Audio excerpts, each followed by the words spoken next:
And get started. And again, we'll have time for questions at the end of the session, so just bear with us as we go through. All right, sound good. Well, good morning, everybody, and thank you so much for joining the Navigating the College Search process and how to get started on building your college list. My name is Mian Quach, and I am your admission counselor from the University of New Hampshire, which is a Tier 1 public flagship university an hour north of Boston and right on the Atlantic coast. I'm joined today by my colleague, Linda. Would you like to quickly introduce yourself, Linda, before we get started? And I'm Linda Goodwin. I'm admissions counselor for the Western Slope of Colorado. So for all of you, from the University of Colorado, Colorado Springs, which is part of the University of Colorado system. We're located about an hour south of Denver in Colorado Springs. I'm sure most of you know where that is. So yeah, we're one of the 3 undergraduate campuses in that system. All right. So, as you know, with over 5,000 colleges and universities in the US, the task of narrowing your prospect down to 10 or less school can seem really overwhelming for the student and the family, right? We have safety score, what about target score, what does reach score, what does that really mean? Where do you even start, right? And so what we're hoping is that the student and their family in this session will learn how to, kind of shift through the option and go about deciding if a school could be a good fit for you. Student will also gain insight on how to approach building a list of schools and leave with some tool that you can use in your college search. This session will also go over your college option, maybe some of the top reasons why students choose a college or university, what's the fit. We'll touch a little bit on the financial fit and the cost of attendance, what does that mean, and wrap up with your college list game plan. All right. Hope that sounds good to everybody. And before we get started, I really want to share, this infograph, because I think this is a really great summary to demonstrate that there's truly a place for everybody, okay? Despite what you might have led to believe through, social media, the news with admission scandals, and how competitive things have become with applying to colleges and university, here's the truth. If you want to go to college, you will find a college to go to. So it's not really a matter of if or when, it's just where. So let's start with the option that you can consider. And with that, I'll pass it on to Linda. Right. And you do have many options to consider, especially here in Colorado, both in-state and out-of-state. Community colleges and junior colleges, those are your 2-year schools, often located, if not in the same town as you, very close by. Public universities all throughout the state, 4-year schools, also carrying master's and PhD programs, private and independent colleges and universities, such as Colorado College or University of Denver.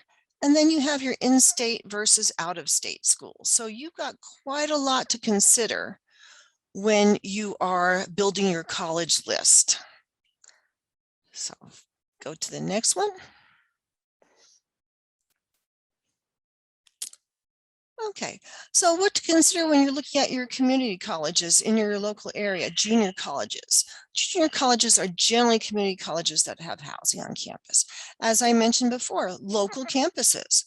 There's often campuses in the same town with you or nearby. For example, Colorado Mountain College has colleges locations scattered all through the mountain area, whether it's Leadville, Edwards, Glenwood Springs.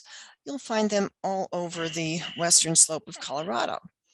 Another advantage to the community colleges, especially here in Colorado, is they have lower costs. Their tuition is lower than generally all the 4-year schools in the state of Colorado.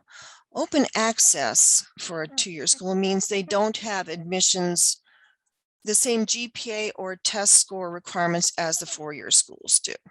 Open access means anybody can apply and be accepted and start going to that school to study whatever option or to get started on a 4-year degree at a 2-year school.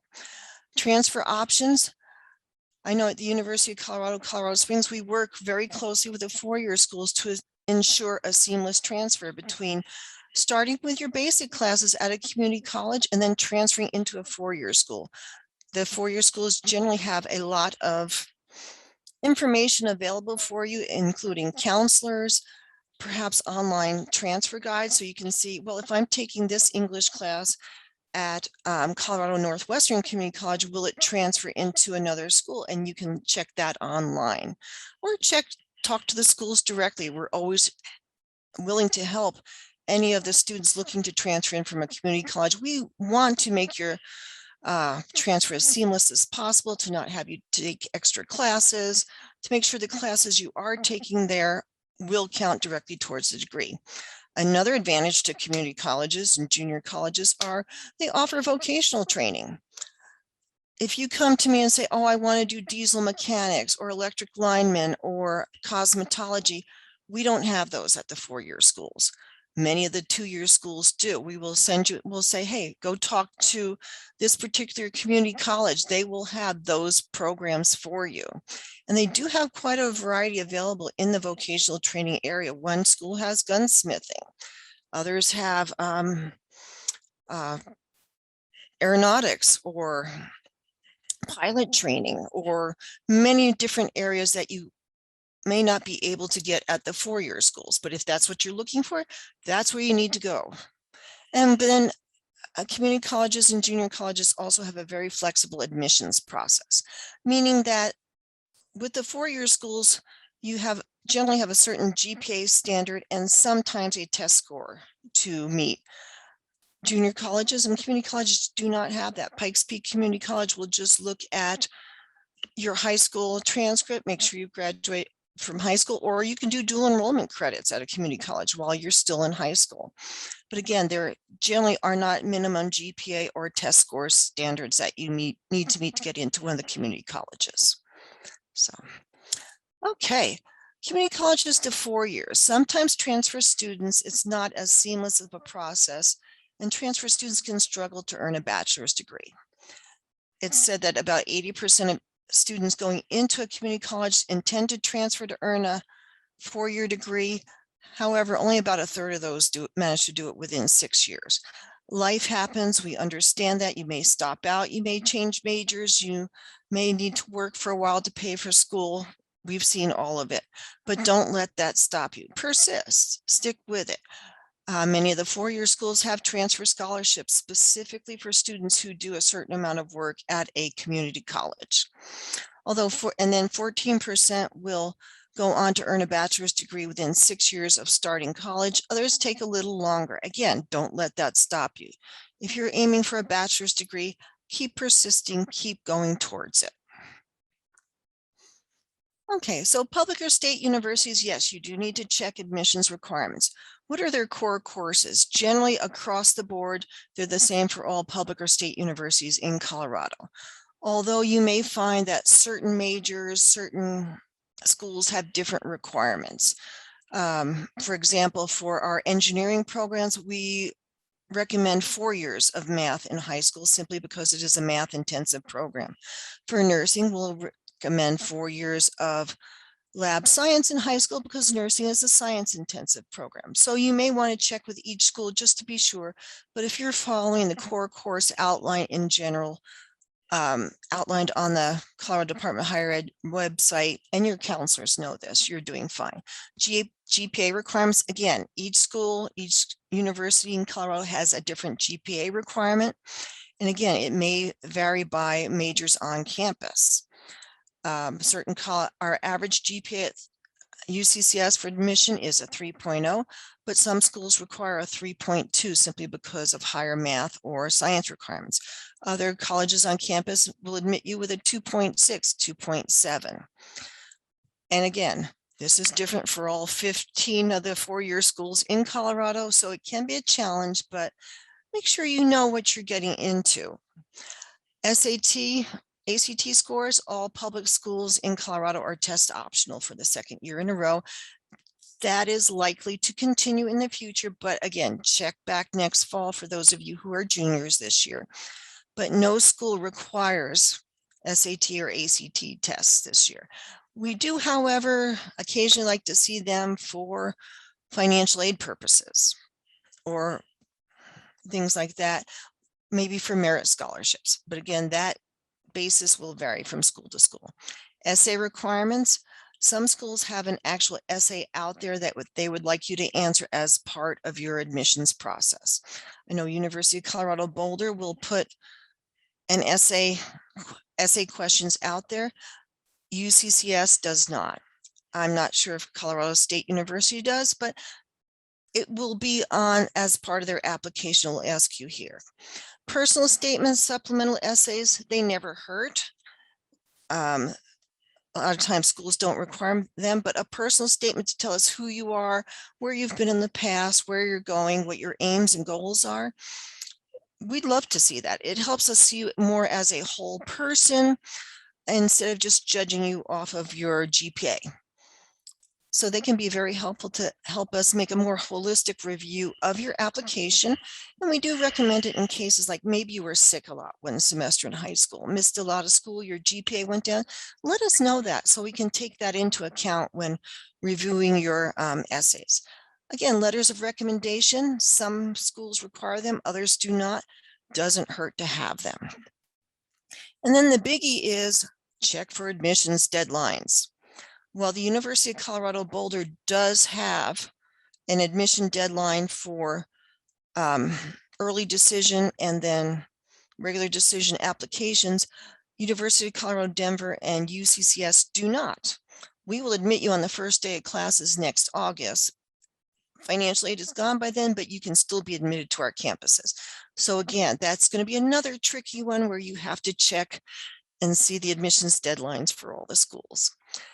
And not all campuses are created equal. Some schools do limit the amount of students they admit, others don't. So that'll be another thing to check. All right, private colleges and universities. They have campuses all over the world. I know today there are schools from England, Ireland, Scotland with us in the college fair. Also, there's private schools here in the state of Colorado. Tuition is generally a lot higher at private colleges and universities. However, they also are able to offer more generous scholarship and financial aid packages sometimes in the public schools. So while their tuition may look daunting, check into their financial aid and scholarship packages, see what they're offering you. Overall, they will have a smaller class size and faster graduation rates. But again, private colleges and universities, their school requirements are different. And they just charge one flat rate. They do not charge you. They don't check to see if you're an in-state student or an out-of-state student. They just charge their own tuition. Okay, out-of-state options. You've got 49 other states to choose from, plus many, many, many international schools. Coast to coast and beyond. Private schools from out-of-state do not charge out-of-state tuition, just like it's just one across the board charge. They may freeze your tuition for all 4 years and say, okay, this is your tuition when you started school. This is what it'll be when you finish up 4 years from now. We also in Colorado have the advantage of the Western Undergraduate Exchange. So if you're thinking of going to school outside of Colorado in one of the 15 Western states that'll be on the next map, you do have a choice of a lower tuition, where tuition is generally about 1.5 times the in-state rate instead of full out-of-state tuition. Again, this one can be a little bit tricky because each school or university, public school or university in that state may offer you WUI tuition in a different way. It may not be for all majors, it may be for some, but not others. But again, when you're contacting the school, when you're working with a school to get admitted, they will let you know that. So again, it's a tuition reduction program. It'll get you tuition less than their non-resident tuition, but more than their resident tuition. And it may vary by major or which schools offer it. Okay. All righty. What do you consider? Location, size, cost, and admission are all very important. For sure, for sure. Yes. Thank you so much, Linda, for walking us through all the different options. So now that you know how you're aware of the options that are available to you, let's talk about the different things that a student should consider when they're looking at different colleges and university. We'll go over the location, the size, the cost, of course, the admission process, and then last but not least, some of the fit area that you should definitely keep in mind when you're looking at colleges, and then you just talk to the representative from those schools. All right.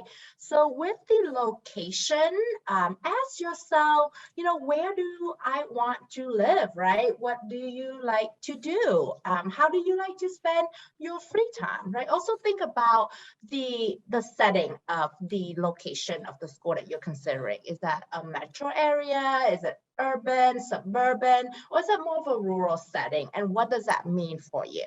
For example, if you want to study the arts and theater, right, and spend the weekend going to museum or experience art walks and gallery, the location will have a lot to say, and whether that is possible or not. So keep that in mind.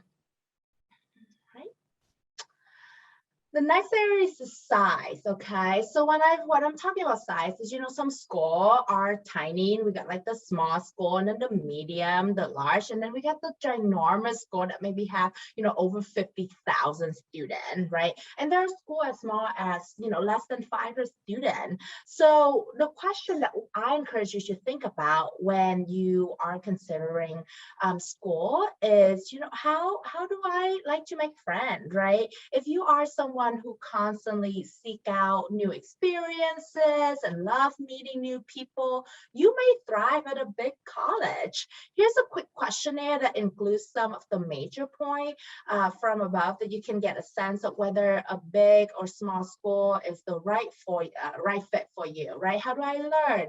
If the majority of your answer are yes, you should look into a bigger college first. If the majority of your answer are no from this questionnaire, maybe a small college would be a better fit for you, right? If the majority of your answer is sometime, you might look into a medium-sized college, or perhaps size might not be as important of a factor for you as some of the other area that we will talk about later. Okay. The other thing I want you encourage you to consider is that these are pretty generalized aspects of the college process. So certainly keep all the different areas as we go through these slices in mind. And of course, work with your admission counselor from the school that you are considering, and asking the question that are listed here when you meet with them, when you're a senior in college and considering their school. All right, so now we're going to talk a little bit about costs here. And later on, as I mentioned at the beginning, we'll touch on that financial fit, touch on a little bit about financial aid, maybe the cost of attendance, break that down a little bit more for you.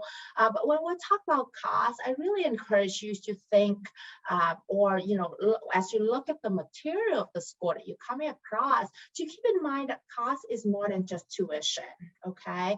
Yes, it's a sticker price, but also there's the scholarship. So do that calculation, but also ask yourself, can I finish this program or finish my bachelor in 4 years, right? Some school will have like a pre-nursing or pre-business or pre-engineering program, which will extend the length of your study, right? And then of course, cost can play a significant role in deciding which school to commit you when you're a senior. So as you go through a whole process of researching, doing the shopping around, once you got your acceptance packages, cost will be at the end of the day play a role on that May 1st deadline.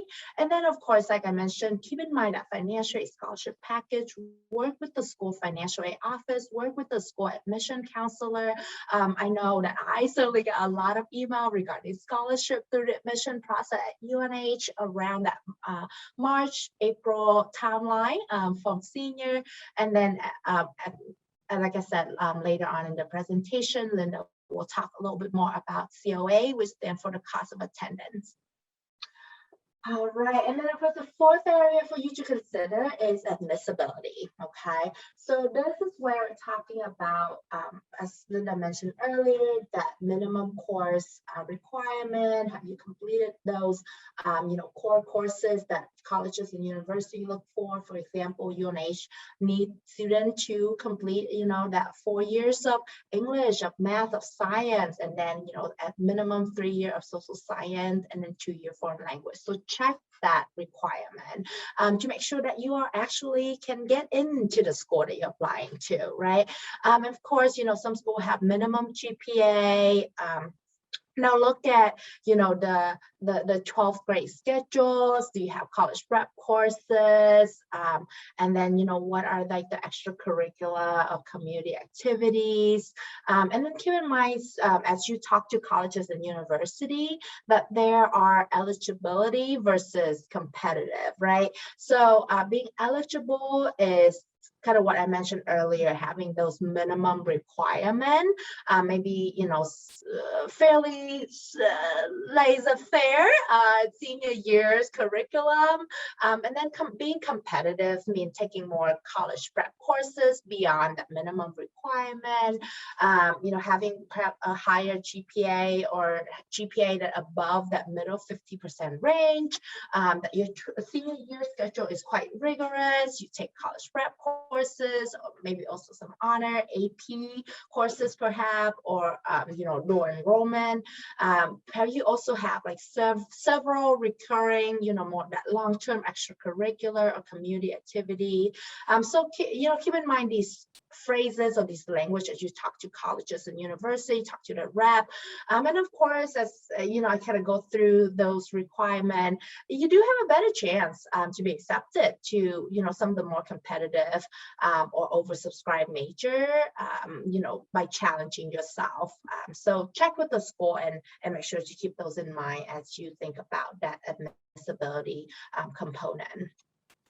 And then last but not least are the fit, right? So there are 3 areas I certainly encourage you to think about when you think about what is a good fit for me. So obviously academic, we talk about the curriculum, the rigors, do they have the major that you want? Will you be able to finish that major in the time that you're willing or want to finish? Of course, there's a social fit, right? We talked a little bit about that on the size slide earlier, like how do you make friends? How do you engage with people? Are you an introvert, extrovert, right? And then of course, last but not least, a financial fit, which I know is a huge topic for not just the student, but also the parents in the room.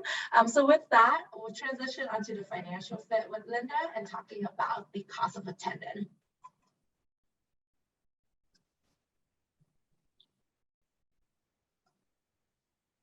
Linda? Just a second, I muted myself and then couldn't get back. Sorry about that. Okay, yes, cost of attendance. And it's not just tuition.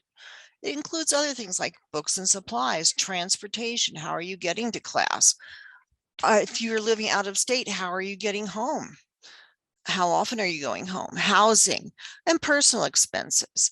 So we'll run through these and just talk about how they differ for different students and just things that go on.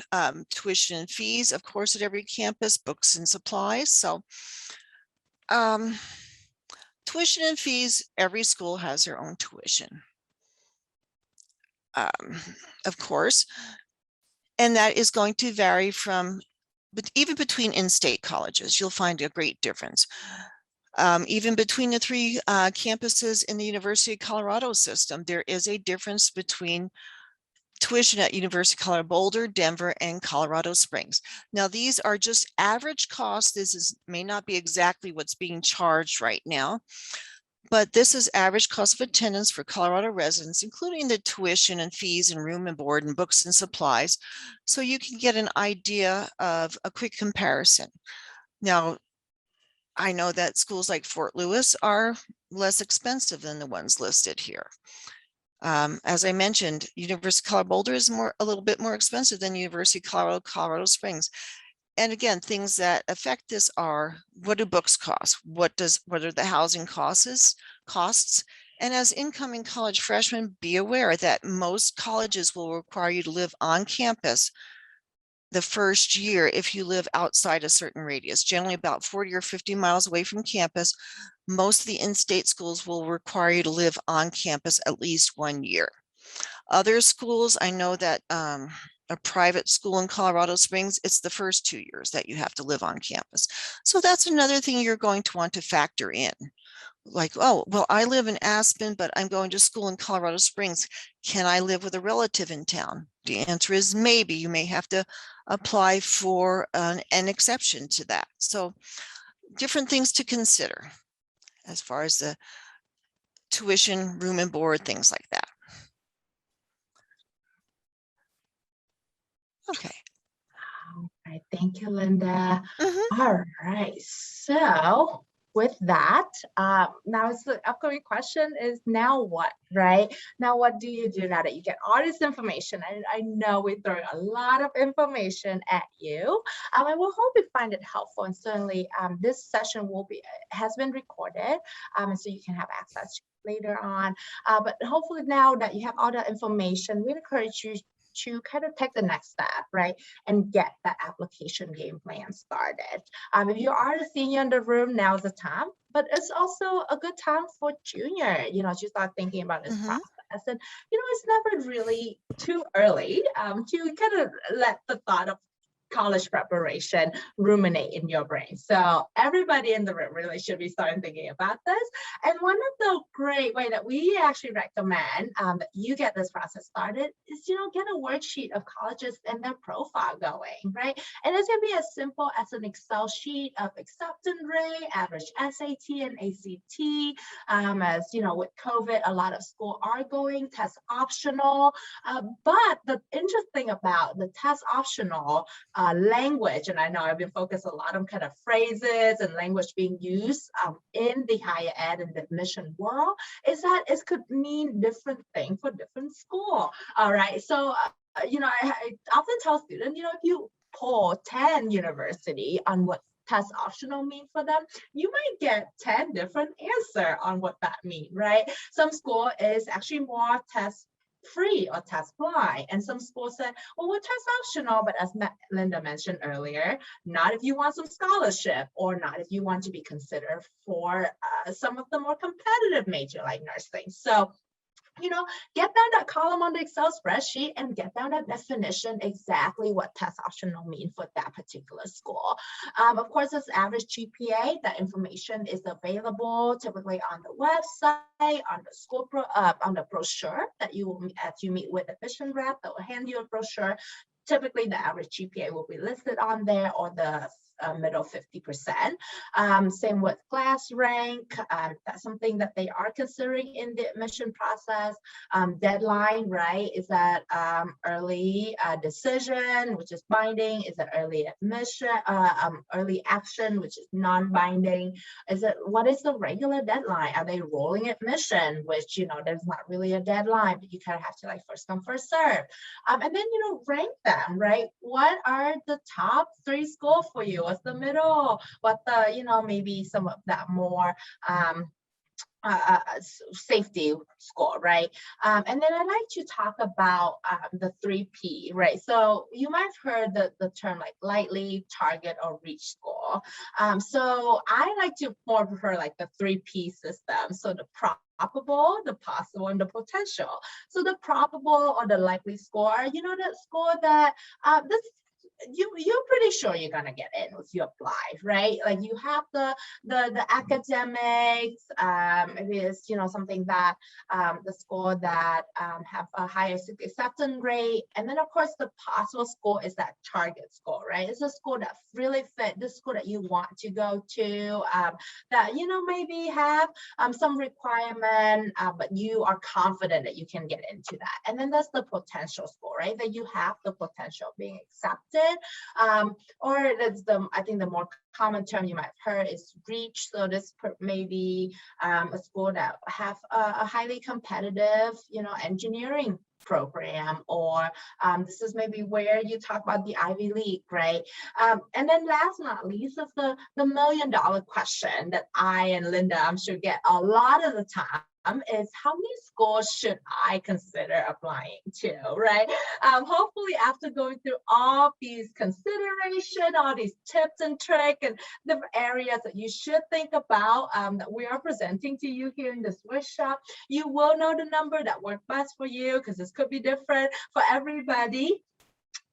With that said, we do have one recommendation would be to have, maybe like 2 or 3 schools in each of these category of likely, target, or reach. Okay. Like I said, 3P system, probable, possible, potential, same concept. So, and so with that math, we'll be looking at, between 6 to 10 schools. Okay. Hopefully that will give you a good number to aim for, not super overwhelming. And frankly, it's cost money to apply to colleges and universities. So hopefully for the parent in the room, this number can also help kind of curve that, 20, 30 school on the list and the costs that come with it. And frankly, if you have more than 10 schools that you want to apply to, I really encourage you to sit down and go through this exercise, with all the different areas of size and location and major and all that, to really lower that number down to, again, 10 or less. Okay. All right. And this is an example of the worksheet that I again try to encourage you to use as a way to track the different information, because trust me, things will start to blend together. Okay, I promise you, this happens a lot. You talk to 3 college reps, and I know we have the upcoming session after this one will allow you to meet with different colleges and university, and a lot of time we will have different similar answer, right? Like, what is the average GPA? A lot of us fall into that range of 3.2 to 3.7, and or what are the scholarship process, again, test optional, what does it mean? So use this spreadsheet as a way to track the information, so you have everything organized, clear cut out, and then you can refer back as you go through your application process. And of course, this will help you also make sure that you don't miss a deadline when applying to colleges and universities, because that can be so important. We don't want you to certainly miss out on the admission deadline, but also scholarship deadline. That's another very important one. So hopefully you will find this spreadsheet helpful. And there's so many different formats. It's just an example with University of Hampshire and UCCS on there. So if you want to use this, already got us on the list. Perfect. But like I mentioned, plenty of different format and example for you to utilize, whatever best fit your style. All right, and with that, have some final tips and thoughts before you begin, as you begin your search. Of course, we always encourage you to tour the campuses that you're interested in. The beauty of, I think the COVID kind of forced pretty much all colleges and universities have virtual option at this point. Of course, with the Colorado colleges and universities, you can visit them in person. And of course, if you are, say, in the New England area, would love for you to come visit University of Hampshire. But keep in mind, keep the colleges and university and the campus tour in mind and plan for it, especially with the holiday season coming up. You're traveling to different parts of the country. Make the campus tour part of your trip. It's always super fun, and the college campuses are beautiful, and you never know what you might learn, might find. You might feel very connected to the particular colleges or university when you visit a campus, and that is a great way to assure that this is a good fit for you. Of course, college fair and parent nights, you are here attending this one particular college fair. So I encourage you to continue to do so. Strive, Scan, NACAG, those are great places to look for colleges and university and the fair that they're attending. Your high school might have their own college fair as well as parent nights. And then contact the university or college rep. That's what we're here to do. I love talking to students. I love hearing from students. So reach out to us. Let us know how we can help and support you. And then next slide, and the next 2 slides will be my contact information as well, Linda. So, reach out and let us know how we can help. And then, of course, go back to the spreadsheet, start putting a list of scholarships together, especially senior in the room. start putting, the different scholarship from the school that you're applying to, but also external scholarship, maybe scholarship from, the Starbucks that you're working at part-time, maybe scholarship that you're getting, you might be eligible for through your parent workplace, right? Put those lists of scholarship together, the deadline, what do you need to do for them? Maybe you have to write an essay. So, put that together and start working through those opportunities. And then, keep your option open as you search. Keep in mind the 2-year option, keep in mind the Colorado in-state option, but also keep in mind the out-of-state option. Don't limit yourself. And then once you get accepted, then you can look further into what is feasible, what is, what option excite me, what options a good fit for me, and all of that. And then, of course, SAT, ACT planning if needed. If you are planning to play for D1 school, I believe the SAT and ACT is now back to being a requirement. So check with the coach, but also, if you are applying to school that require SAT and ACT for maybe certain program, again, if you need to retake them, plan for that, but check with the school that you're applying to if it's really necessary with COVID and everything that's going on. Create a professional email, okay? I strongly encourage you to do this. One is we'll keep everything organized, so you get all these different colleges and university emailing you. It's going to be all in one place. Also, that email that you created back in 8th grade might sound really cute a couple years ago, might not look as good on the Common App to us, okay? Might make us want to take a pause, be like, wait a minute. So you don't want that. So just create a professional email with your name, and maybe high school graduation year. Maybe this is an email that you will want to use for the rest of your life, right?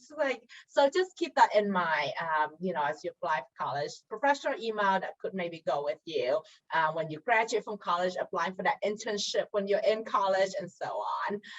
And then once again, pay attention to deadline. Make sure that you have all the deadline listed. Make sure that you give yourself a reminder and plenty of time to apply to whatever that you're applying to, admission, scholarship, and so on and so forth. And then last but not least, please talk to your parent guardian about everything, okay? I know college process is overwhelming, but sharing with your families, what you're going through can really help lighten the burden. And this really is a family affair. So, share with them, and as I mentioned earlier, Linda and I, and every admission rep that you meet today, and as you meet at at different event, are here for you, and we'd love to hear from student and parents. So please don't hesitate to reach out. And with that, here's my contact information. Once again, my name is Mia Posh, and I'm the admission counselor from the University of New Hampshire. Got my email here, my phone number. Let me know how I can help you, whether you have a question about UNH or college in general. And next is Linda.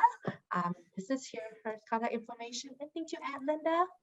Yep. And thank you all for coming today. But yes, you can email me at my email address, or if you visit me at the college fair, I'll have another list of ways to contact us, check our websites, but lgoodwin@uccs.edu, or just simply go at uccs.edu. Are great ways to contact us.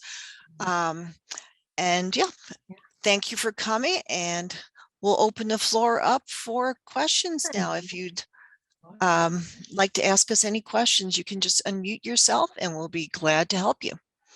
Otherwise, hope to see you at the college fair. Yeah.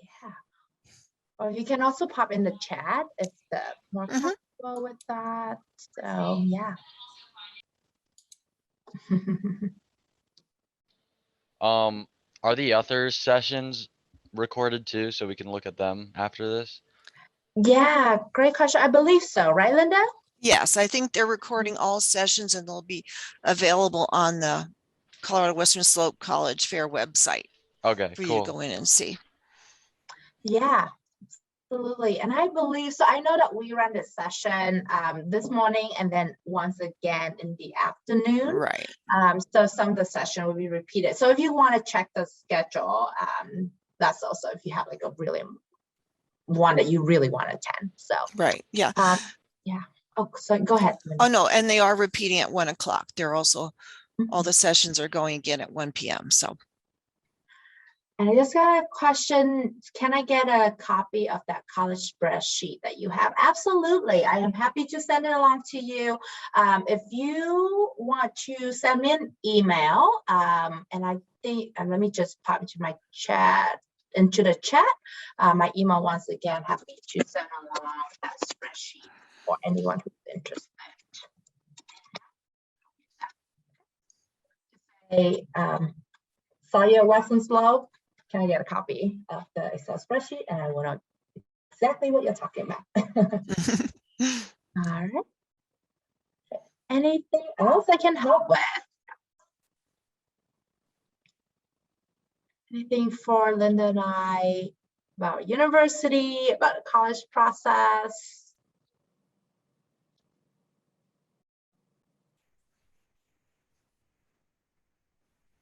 and I would just like to encourage you on doing some type of visit, whether it's virtual or online, or virtual or in person. They can be a great way of narrowing down your list at the beginning. Because one of the important things about being successful in college is fit. And sometimes it's as simple as, do I feel like I belong here on this campus? No matter the size, maybe it's the location, maybe it's just something about the campus that you like. That can be a very important part of being successful in college. So I would encourage trying to do as many of those at the schools you're interested in as possible. For sure, yeah. And on that same line as well, I know that more and more schools are doing, live stream tour, like through different social media platforms, Instagram, as well as YouTube. So check those out.